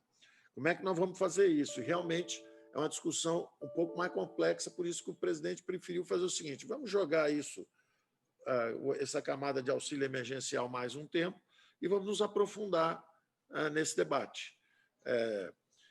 E aí o senhor dá uma sugestão também muito interessante, que é o estímulo ao emprego. Da mesma forma que quando o governo se dispôs a suplementar o salário, 11 milhões de empregos foram preservados, o que o governo pode fazer para estimular o emprego? Por exemplo, os bons programas sociais não são avaliados só pela quantidade de gente que eles protegem, mas também e principalmente pela quantidade de gente que eles conseguem fazer decolar do programa assistencial. Então, a ideia de usar, seja um imposto de renda negativo de pessoa física, para estimular alguém a trabalhar por conta própria, seja um imposto de renda negativo de pessoa jurídica, que é o que o senhor sugere como um estímulo ao emprego, pagar, por exemplo, um Bolsa Família, né, atual, isso é uma das coisas que nós estávamos considerando também. Nessa rampa de acesso social, você criar a carteira verde e amarela, onde a pessoa, se em vez de custar R$200 para o governo, ele recebeu um imposto de renda negativo de 100, ficou mais barato para o governo e ficou melhor para ele, porque ele está ganhando um salário que é melhor e maior do que o Bolsa, e, além disso, ganha um imposto de renda negativo. Isso estava também nos nossos programas, que nós vamos aprofundar agora, porque a decisão política foi empurrar isso um pouco para frente. A senadora Zenaide, desculpe, eu comecei pelo senador Esperidião, porque eu olhei aqui embaixo, estava na outra página. A senadora Zenaide fez uma pergunta importante, seguinte: aumento do salário real, salário mínimo. Você, no nosso primeiro ano, quando nós chegamos, tá o governo absolutamente quebrado, nós tentando fazer a reforma da Previdência, e o grande problema é que o salário mínimo, que era um instrumento de proteção para o trabalhador do mercado formal, ele acabou virando base, inclusive, para reajuste. Uma pessoa que ganhava R$30.000, por exemplo, de aposentadoria, quando você mexia no salário mínimo, você tem que empurrar também toda essa estrutura para cima. Isso é profundamente... Você estimula a desigualdade. Na verdade, o que aconteceu? Quem ganha mais dinheiro acabou se pendurando no salário mínimo para poder subir junto. Então, quando você dá o aumento do salário mínimo, sobe todo mundo ao mesmo tempo. Nós estamos atacando, nesse primeiro ano, os privilégios da Previdência, nós travamos isso enquanto observamos. Aí vem o segundo ano, vem a Covid, e realmente causa um efeito devastador sobre o emprego. Por exemplo, hoje, se você der um aumento de salário mínimo, vão ter, no mínimo, milhares e talvez milhões de pessoas vão ser demitidas. Você está no meio de uma crise de emprego terrível, todo mundo desempregado. Você dá um aumento de salário, você vai condenar as pessoas ao desemprego. Então, nós temos que ter cuidado, nós estamos atentos a isso, mas nós temos que ter cuidado para a hora em que nós podemos fazer esse tipo de ajuste. A outra observação, quanto ao Tesouro pagando bancos, folga de bancos, são as operações compromissadas. Isso está sendo estudado lá no Banco Central, ele está atento para isso e vai propor alguma coisa nessa direção. Quando falamos em desinvestimentos, do setor público não tem o mesmo sentido. É interessante, e a senhora teve um olhar arguto. Uma coisa são os investimentos, inclusive do setor público, todo mundo. Isso aí é um eufemismo para desestatização. É você pegar... Essa palavra desinvestimento ela não vem no sentido econômico, ela vem no sentido financeiro. É assim, por exemplo, o BNDES, que devia estar justamente apoiando a pequena e média empresa, ele tinha lá investimentos, entre aspas, de 20 bilhões em ações da Petrobras e mais 20 bilhões em ações da Vale do Rio Doce. Ora, são grandes empresas. Como ele tem empresas, como ele tinha também empresas tipo a JBS. Ora, um fundo de desenvolvimento não é para ficar com investimentos em ações que já são grandes, são crescidas, algumas estatais, como a Vale ou a Petrobras, e algumas privadas, amigas do rei, como foi a JBS. Então, nós queremos o desinvestimento, nós queremos que eles vendam essas ações, paguem suas dívidas para o Tesouro, e aí sim o Tesouro pode remanejar esses recursos para a área social, para a educação, para a saúde, para o saneamento. Então, é nesse sentido que nós usamos a expressão desinvestimento. Da mesma forma, nós estamos de acordo, senadora, na remoção da pobreza futura e na ênfase à primeira infância. Uma coisa é você dar o auxílio emergencial, uma ajuda assistencial para garantir a alguém a sobrevivência no presente. Mas, se você quiser remover pobreza futura, nós temos que falar de coisas mais profundas, como justamente o foco na primeira infância, e nós vamos conversar sobre isso. E esses investimentos, se tá na defesa estão investindo mais do que... Aliás, houve um dado equivocado. Andaram dizendo que o governo estava no orçamento com mais dinheiro para a defesa do que para a educação, e não é verdade. A educação levou mais recursos do que a defesa. E realmente a defesa não levou a soma de educação e saúde, não. Levou menos do que esses ministérios levaram. Mas, de qualquer forma, essa decisão, senadora, nós estamos de acordo com o seguinte, essa decisão quem tem que tomar é o Congresso brasileiro.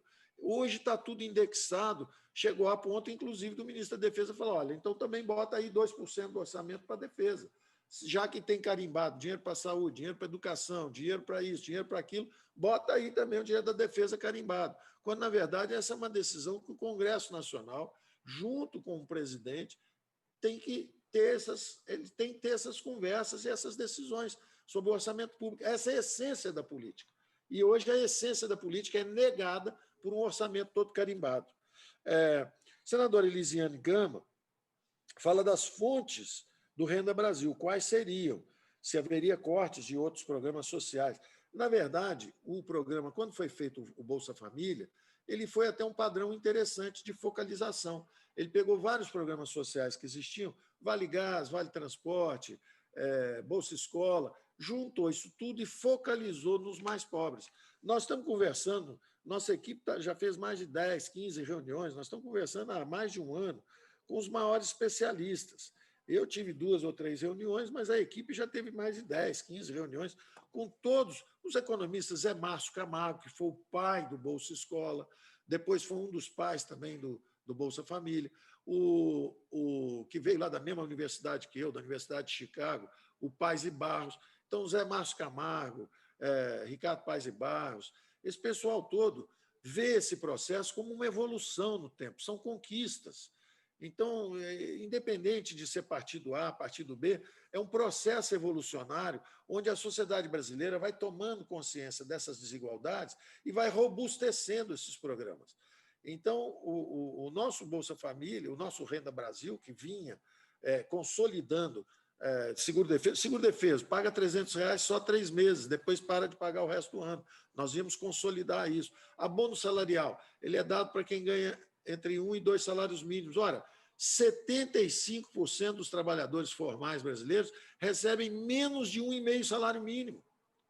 Então, não é que você tirou do pobre, é porque o Brasil hoje é um país rico em recursos e pobre em salários, até por essa cunha fiscal, esse imposto sobre salários que existe. Quando você joga isso tudo, no final, o trabalhador que recebe um salário mínimo e meio, 1,5 salário mínimo, não é considerado pobre no Brasil. Pobre no Brasil é quem ganha uns R$ 170, R$ 190 do Bolsa Família. Então, pegar dinheiro desse andar de cima e jogar lá embaixo e consolidando é um princípio básico de política pública. 15 segundos. O que acontece?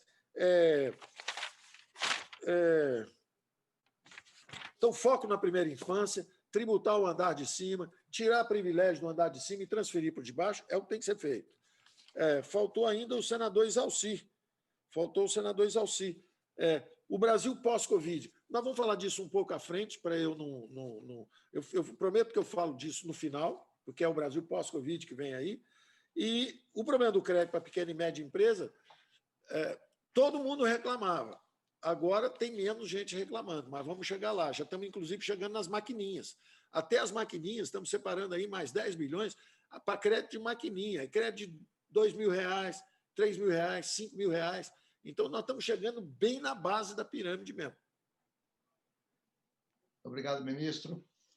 Eu quero aqui fazer a leitura de alguns nomes selecionados pelo E-Cidadania do Senado, aberto ao povo. A Juliana de Souza, de São Paulo, fez alguns questionamentos. A Thaisa Melvo, do Rio de Janeiro. Rodolfo Monteiro, do Distrito Federal. Edvagner Lima, do Mato Grosso do Sul. Amanda dos Santos, da Paraíba. E Nicole Andréa Ferreira, do Estado do Paraná. Eu estou observando que as perguntas dele já estão sendo respondidas. Vou deixar mais para o final. Se algumas não se sentirem atendidas, eu faço a pergunta em nome desses internautas selecionados. Muito bem. O senador Wellington Fagundes deixou algumas perguntas, mas deixou grandes, estamos sistematizando, deixo para o final, eu faço em nome dele. Ele deve estar lá no estado de Mato Grosso, visitando os índios chavantes lá de Barra do Garças. E eu vou passar a palavra agora para o... Do nosso controle orçamentário. Por exemplo, se estão indexadas as despesas obrigatórias, vinculadas, tudo isso, não adianta eu dizer, não, mas são investimentos.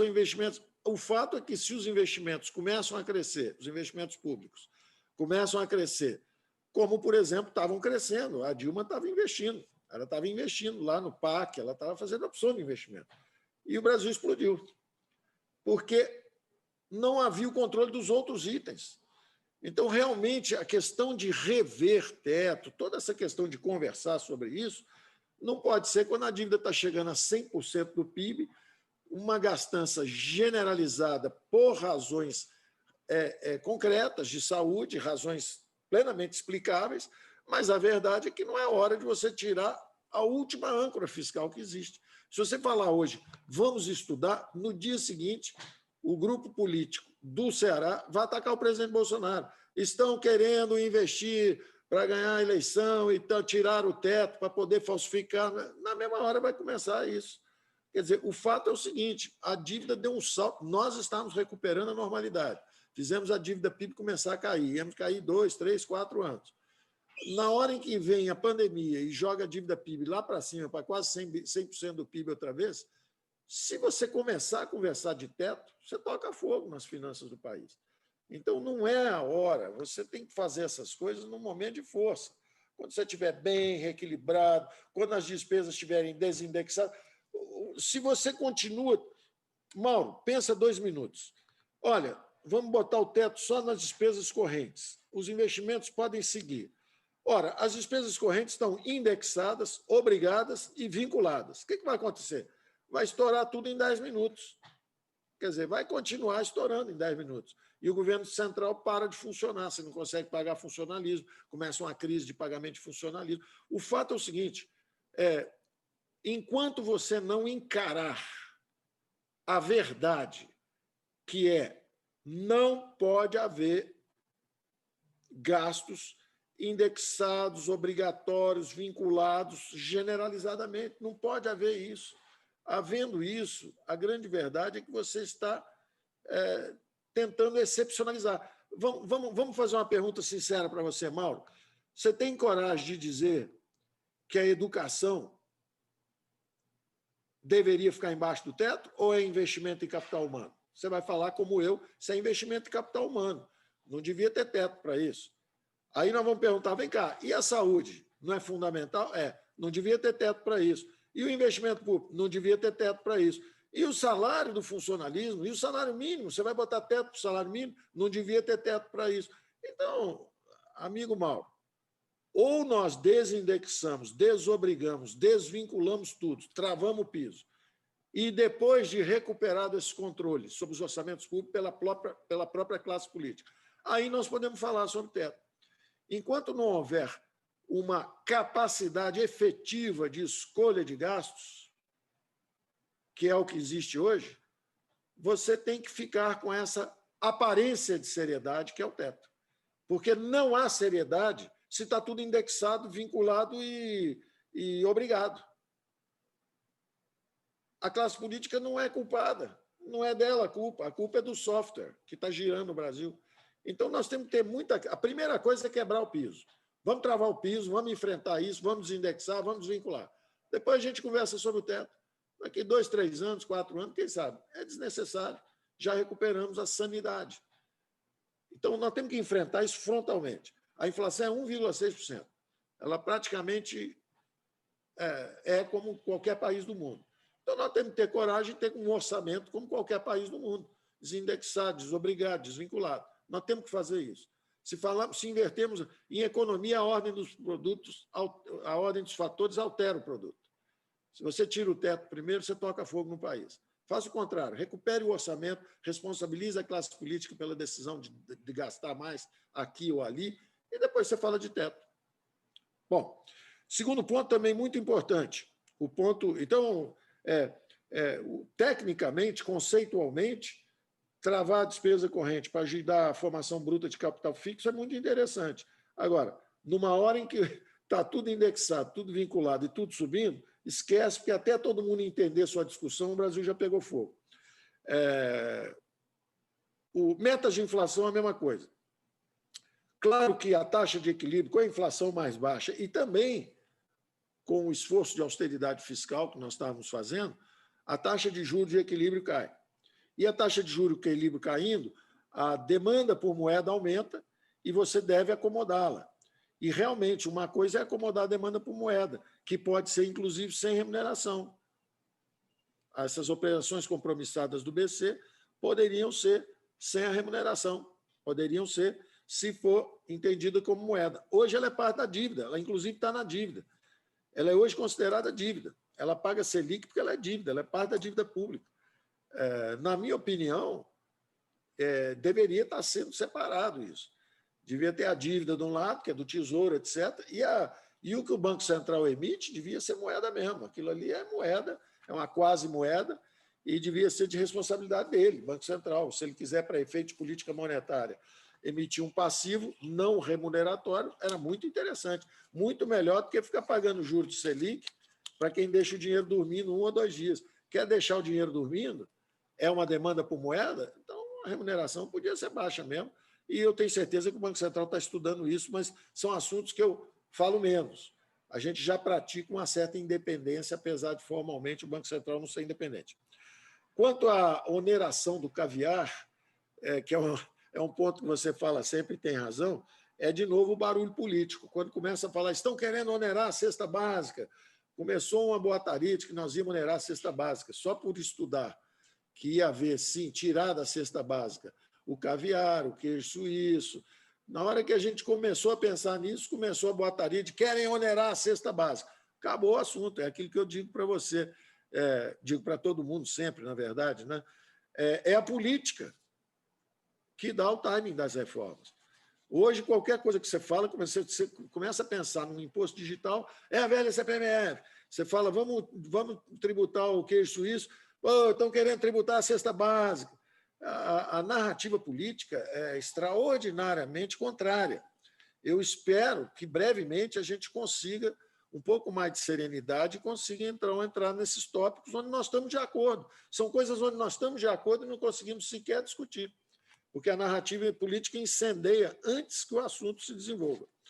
Já o Peternelli, eu agradeço sempre o apoio, ele denuncia os salários astronômicos, estamos juntos, ele fala justamente da importância da cabotagem, 8 milhões e 500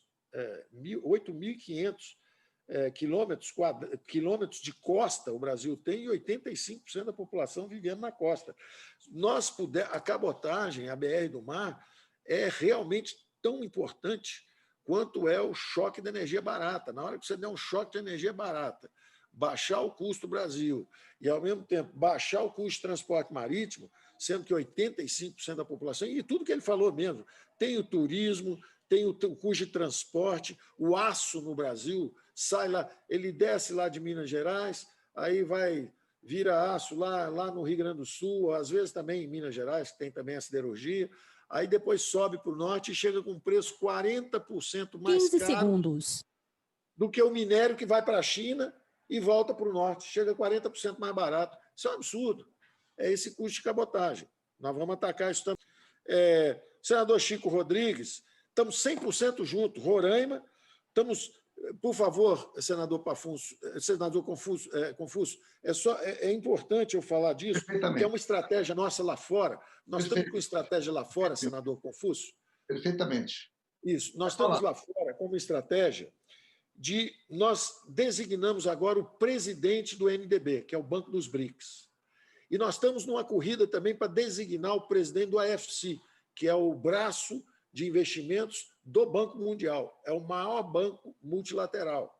E estamos também estávamos, inclusive, disputando a presidência, mas depois, com um acordo com os americanos, eles nos passaram, eu não vou dizer nos passaram para trás, mas diria que nos convenceram a apoiá-los para a presidência e nós, então, ficávamos com uma das vice-presidentes. Mas a ideia é justamente pegar 2 ou 3 desses bancos, porque nós estávamos fora do circuito de infraestrutura desses bancos. E nós vamos entrar agora, e queremos esse recurso. E queremos para fazer a Transperuana, no Acre, queremos fazer essa estrada Boa Vista, tem 100% de apoio nosso, senador Chico Rodrigues. Nós vamos trabalhar com o BNDES aqui dentro, e lá fora, com o Banco Mundial, do AFC, vamos trabalhar com o BID, o Banco Interamericano de Desenvolvimento, vamos trabalhar com o New Development Bank, que é esse banco dos BRICS.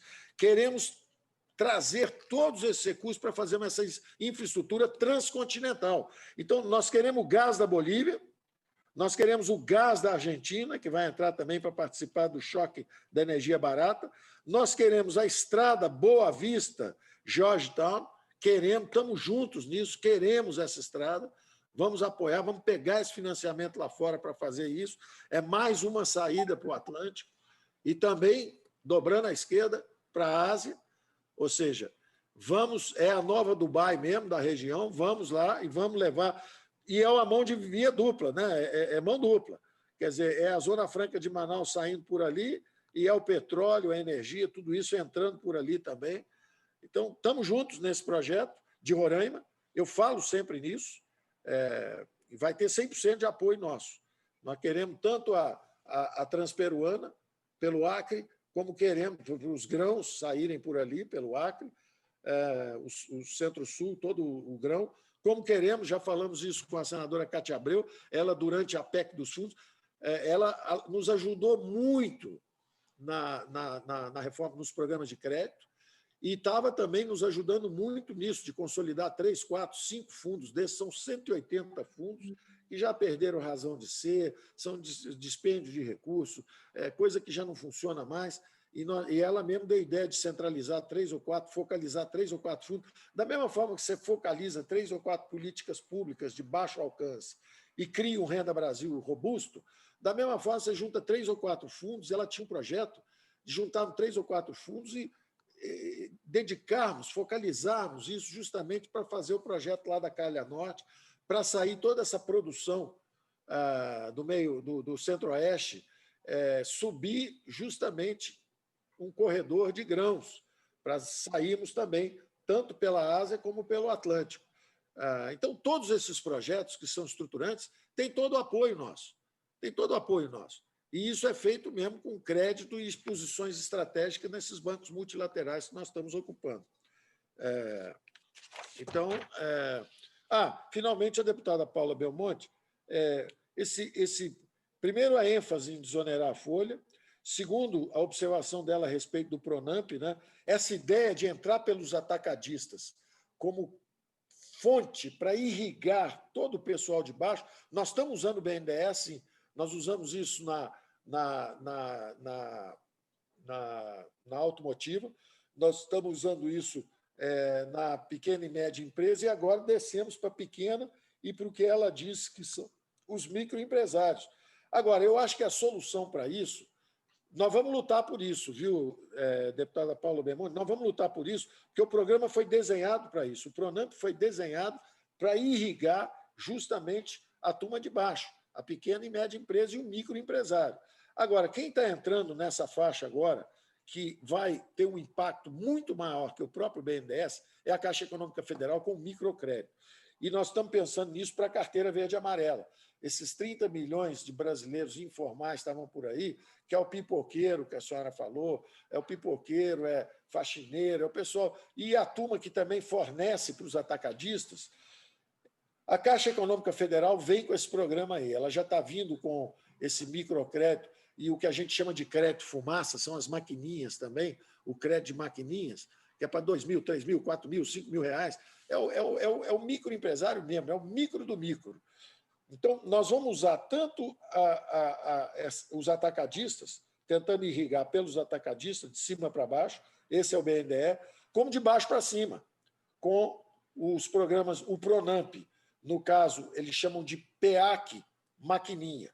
Vê o PEAC maquininha aí, para justamente pegar de baixo para cima, essa turma que é alimentada pelos atacadistas, mas nós temos, a senhora tem razão, nós temos que vir também de cima para baixo. Com os atacadistas, nós estamos com essa filosofia dentro do BNDE.